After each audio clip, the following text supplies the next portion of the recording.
దృష్టి వలన లోకమందున్న భ్రష్టత్వమును ఈ వాగ్దానం మూలముగా మీరు తప్పించుకొని దైవ స్వభావమునందు పాలువారమునకు వాటిని అనుగ్రహించిన వేటిని వాగ్దానములను. ఈ దుష్ట యుగంలో మనం ఉన్నాం, దుష్ట రాజ్యంలో ఉన్నాం, దుష్టిని కాలంలో ఉన్నాం. ఉన్నటువంటి మనకు దేవుడు ఏమి ఇచ్చాడట? వాగ్దానం ఇచ్చాడు. వాగ్దానాలు ఎలాంటి అమూల్యమైనవి. వాగ్దానాలు నిరర్థకమైపోయేవి కాదు, అమూల్యమైనటువంటి వాగ్దానాలు మనకి ఇచ్చినప్పుడు వాగ్దానం ఎత్తి ప్రార్థన చేయాలి. కొంతమంది వాగ్దానం ఎత్తి ప్రార్థన చేయరు. ఏమో చేయాలి తెలుసా? ప్రభువా, అబ్రహాముని పిలిచి నేను ఆశీర్వదిస్తానని నిబంధన చేశాను ప్రభువా, మరి నేను నిన్ను నమ్ముకున్నాను, నువ్వు నన్ను పిలిచావు, మరి నా కుటుంబానికి నీ నిబంధన స్థిరపరచవా, నా కుటుంబాన్ని నువ్వు దీవించవా, నా కుటుంబాన్ని నువ్వు ఆశీర్వదించవా అని ప్రార్థన చేయాలి. అబ్రహాం అలాగే ప్రార్థన చేశాడు, ఇస్సాకు అలాగే ప్రార్థన చేశాడు, యాకోబు అలాగే ప్రార్థన చేశాడు, దావీదు అలాగే ప్రార్థన చేశాడు, మోషే అలాగే ప్రార్థన చేశాడు. యేసు ప్రభు అంటాడు, కొత్త నిబంధనలు నేను నీకు స్థిరపరుస్తాను, నేను జ్ఞాపకం చేసుకుంటాను. నిబంధన మాట ఇవ్వడం, ఒక మాట మీద నిలబడడం. చాలా మంది వాగ్దానాలు ఇస్తారు, మాటలు ఇస్తారు, అది చేస్తాను ఇది చేస్తాను అని అంటారు. నేను పెళ్ళైన కొత్తలో మా ఆవిడ ముక్కు సరిగా ఉండదు. ఏముండదు? ముక్కు సరిగా ఉండదు.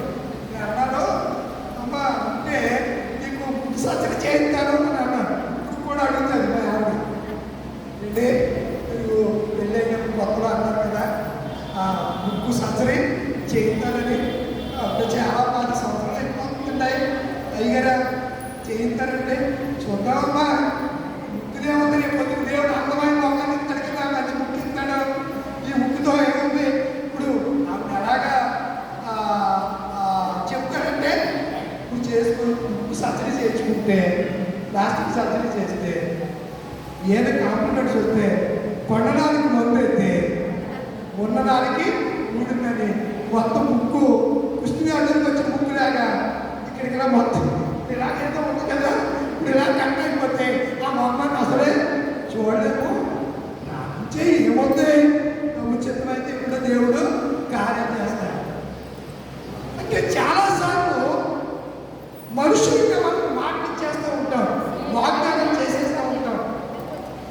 వాగ్దానం నెరవేర్చుకునే సమయం వచ్చేసరికి మన స్థితి బాగోకపోవచ్చు, మన పరిస్థితి బాగోకపోవచ్చు, ఆర్థికంగా చితికిపోవచ్చు, ఆరోగ్యపరంగా ఆరోగ్యము లేకపోవచ్చు, శారీరక పరంగా ఒంట్లో శక్తి బలం లేకపోవచ్చు.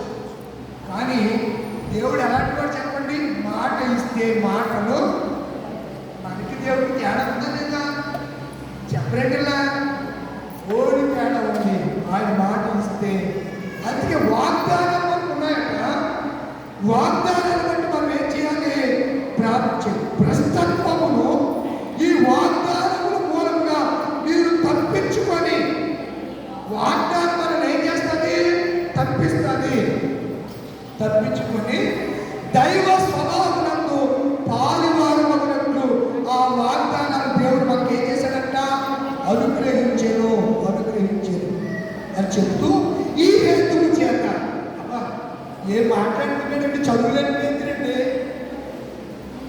సముద్రంలో చేపలు పట్టుకునే పేతురు అద్భుత రీతికి దేవుడు అతన్ని నడిపిస్తుంటే నడిపినట్టు రాత్రంతయు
ఎన్ని ఇబ్బందులు వచ్చినా, ఎన్ని కష్ట దుఃఖ నష్ట సమయాలు మన జీవితంలో వస్తూ ఉన్నా దేవుడు మన చెయ్యి విడువదే.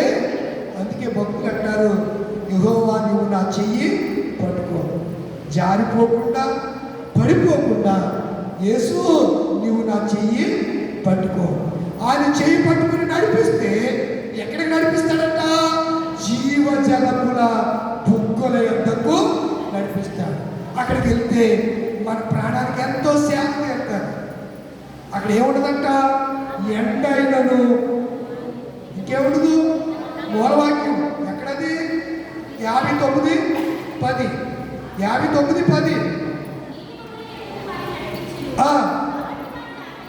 కాబట్టి వారికి ఆకలైనను, ఏ కలగదంట? ఆకలైనను దప్పికైనను కలుగుదు. ఎండమాములైనను భ్రమపడవలసిన అవసరం లేదు. ఎండమామంటే ఏంటి చెప్పండి? మీరు హైవే రోడ్ అంటే వెళ్ళినప్పుడు కానీ మిట్ట మధ్యాహ్నం మరి ఎలా చూస్తే అక్కడ ఏదో నీరున్నట్టుగా మరి కళ్ళకి విభ్రాంతి కలిగిస్తారు. తీరా అక్కడికి వెళ్తే నీరేమి ఉండదు. ఎండమామైన భ్రమపడవలసిన అవసరం లేదు. ప్రభు నీతో ఉంటాడు, ప్రభువే నీతో ఉంటాడు. దీనికి నా ప్రియమైనటువంటి దేవుని పిల్లలారా, పేతురు దీన్ని బేస్ చేసుకుని అంటాడు కదా, దైవ స్వభావమునందు పాలివారం అన్నట్లు దేవుడు మనకి వాగ్దానాలు అనుగ్రహించాడు. ఈ హేతువు చేత, ఆ హేతువు చేత, ఈ కాదు ఆ హేతువు చేత ఏమంటున్నాడు? మీ మటుకు మీరు పూర్ణ జాగ్రత్త గలవారే ఉండండి. ఇప్పుడు ఒక్కొక్క పాయింట్, టైం అయిపోతుంది. ఒక్కొక్క పాయింట్. విశ్వాసము ఏ గొడవ ఉండాలి? దుర్గుణమును, విశ్వాసమునందు దుర్గుణమును, విశ్వాసమునందు దుర్గుణమును అంటే చెప్పరండి, కాదండి అయ్యగారు. విశ్వాసములో, విశ్వాసం ఏ గుణాన్ని కలిగేది? వంకర బుద్ధిని కలిగేయదు, తిక్కర పనులు చేయదు. సద్గుణము. విశ్వాసం ఏం చేస్తుంది? విశ్వాసం చెప్పు ట్యాగ్ వేసుకుంటే నువ్వు తిరగవసరలా. విశ్వాసం అయితే నడక చెప్తాడు, విశ్వాసం అయితే నీ మాట చెప్తాడు, విశ్వాసం అయితే నీ చూపులు చెప్తాడు, విశ్వాసం అయితే నీ బిహేవియరే తెలియజేస్తాడు. విశ్వాసమందు సద్గుణములు, సద్గుణులు ఏముండాలి? మంచి గుణులు ఏముంటుంది? అజ్ఞానం ఉండదు. ఏముంటుంది? జ్ఞానం ఉండాలి. ఆ తర్వాత జ్ఞానమునందు ఆచరణకు ఉంటే పొరపడి రెండో ఆ రోడ్డు నాకు రోడ్డు ఉంది కానీ వాగడాడు. ఏ విగ్రహం ఉంటా? విగ్రహం. తర్వాత ఇవన్నీ ఒకదానికి ఒకటి లింక్ పడ్డారు. విశ్వాసంలో ఏముండాలి? సద్గుణం ఉండాలి. సద్గుణంలో ఏముండాలి? జ్ఞానంలో ఏముండాలి? ఆశ విగ్రహం. ఆ ఆశ విగ్రహంలో సహనం, దాన్ని ఓర్పు, పేషెంట్. ఆ తర్వాత జ్ఞానంలో ఏముండాలి?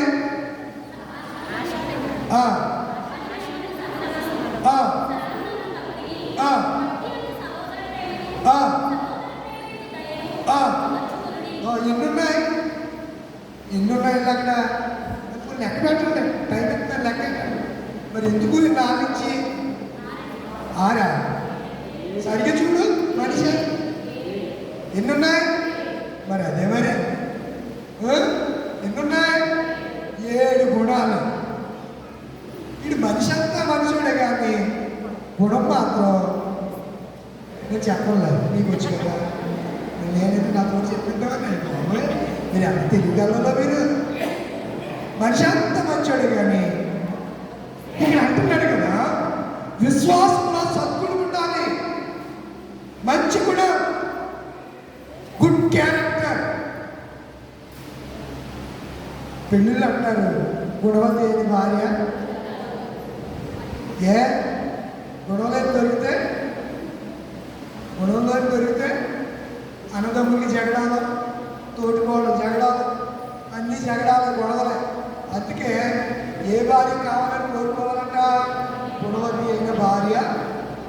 దొరుకుతుందంటే అరుదు అన్నాడు కదా మనిషి. అరుదు అన్నాడు. అరుదంటే ఎక్కడో నూటుకో కోటుకో ఉంటారు. కానీ మీరు అందరూ గొడవలు మీకు వందనాలు.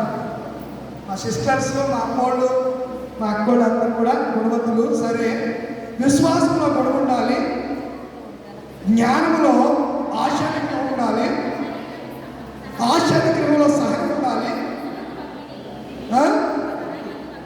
భక్తి, లాస్ట్ వచ్చేది సహోదర ప్రేమయు దయను అమర్చుకుని ఇవి మీకు కలిగి.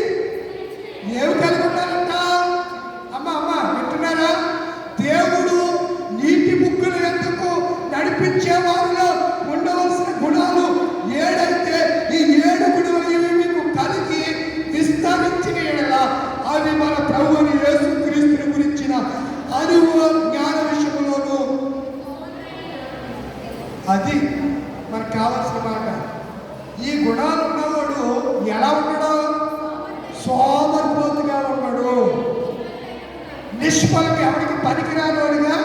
నిష్ఫలం అంటే అవునుగా, నిష్ఫలం అంటే ఆడిండా ఆయన ఎవరికి పనికిరాడు, ఎవరికి ఉపకారం చేయడం బాబా. ఆయన గురించి చెప్పండి బాబా, దాని గురించి చెప్పండి బాబా. అదా ఎవరికి పిల్లికి భిక్ష కూడా పెట్టదండి బాబా. పిల్లికి దాని గురించి మాట్లాడండి, ఆడి గురించా చెప్పండి బాబా అని అంటారు. ఈ గుణముల గురించి ఇవి మీకు కలిగి విస్తరించగలరా? ఈ 7 గుణాలు కలిగి మనం ఉంటే అదంట మన ప్రభు అయిన యేసుక్రీస్తుని గురించిన అనుభవ జ్ఞానం. ఏ జ్ఞానం? రుచి చూచి ఎరిగితిని యెహోవా ఉత్తముడనియు. రాదా మీకు రాగలే? రుచి చూచి యేసు ఎవరని? ఉత్తముడు. ఆయన మాత్రం ఉత్తమ పురుషోత్తముడు ఎవరున్నా చెప్పండి, ఉత్తముడు అంట ఆయన. ఇది అంటున్నాడు కదా. అవి మీకు కలిగి విస్తరించిన ఎడలా అనుభవ జ్ఞానం, క్రీస్తుని గురించిన అనుభవం. కొంతమందికి అనుభవ జ్ఞానం లాగే ఏవో పిచ్చి వాళ్ళు మాట్లాడతారు. నేను లోపలికి వెళ్ళను. మిమ్మును సోమరులైనను ఎవరికి పనికి రాకుండా దేవుడు ఒక మొక్క నీకు ఫలాన్ని ఇస్తుందండి. ఒక మొక్క నీకు ఏమిస్తుంది? నువ్వు నాటావంటే తప్పనిసరిగా నువ్వు ఫలాన్ని అనుభవిస్తావు, దాని ఫలాన్ని నువ్వు తింటావు. అది నిష్ఫలం కాదు. దేవుడి నోట నుంచి వచ్చి మాట్లాడే ఎప్పుడు నిష్ఫలము కానీ కాదు. అది ఎప్పుడు మళ్ళా తిరిగి ఎందుకు కాదు. విత్తువానికి విత్తనమిస్తుంది, భుజించడానికి ఆహారాన్ని దేవుని మాట దయచేస్తాడు. సోమరులు ఈ దినాల్లో సంఘాల్లో సోమరిపోతులు ఎక్కువైపోయారు. పౌలు గారు అంటాడు, ఎవడైనా పని చేయకపోతే వాడు భోజనం పెట్టొద్దని చెప్పి తల్లిదండ్రులకు చెప్పాడు. ఒకవేళ తండ్రి కోప్పడి ఈరోజు వాడికి అన్నం పెట్టుకో అని భార్యతో చెప్పాడు అనుకోండి భర్త. వీడు వచ్చి అలా కూర్చుంటాడు. అమ్మ పేట ఒప్పుతుందా? చెప్పండిలా ఒప్పుతుందా? ఒప్పదు.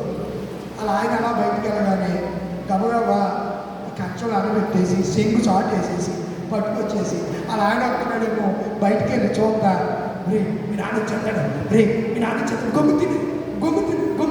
గొమ్ము తినని అలా ఆయన వచ్చినప్పటికీ కొడుకుకి సక్కగా కొడుకైతే కొడుకు, కూతురైతే కూతురు గబగబా అన్నం పెట్టేసి మళ్ళీ అన్నట్టు ఒకవేళ వచ్చి ఏమే తిన్నాడా? తిన్నదండి. కోపం చాలా తిట్టారని తల్లి కవరం పెట్టి అప్పుడే ఎలా నువ్వు చేస్తున్నది మంచి పనా? మీ నాన్న ఇంత బాధపడి ఇలా చేస్తుంటే నువ్వు ఇలా చేస్తున్నావు, ఇది నీకేమైనా మంచి పని, నీకు తగునా అని తల్లి బుద్ధి చెప్పకపోతే ఆడు ఎలా తయారవుతాడంటే చెప్పరండి. సోమరోడు ఎలా తయారవుతాడు? పని చేయడు. నువ్వు పెట్టేదా ఉంటే మా అమ్మ ఎట్టేస్తున్నాడని పని చేయకపోయినా పర్లేదని గాలి తిరిగి వస్తాడు బజార్ మీద. అప్పుడు ఆయన ఏమంటారు? తల్లిదండ్రులు ఏమంటారు? అతడు ఏంటంటే నువ్వు వాడిని బజార్ మీద వదిలేసాడు, బజార్ అంతా తిరుగుతున్నాడు నీ కొడుక అని చెప్తారు. అంటారా? అది మనం ఏం చేయాలి? సోమరులుగా చేయకూడదు. మన పిల్లల్ని కష్టపడి పనిచేసేవారుగా వారు చేయాలి. చేయాలంటే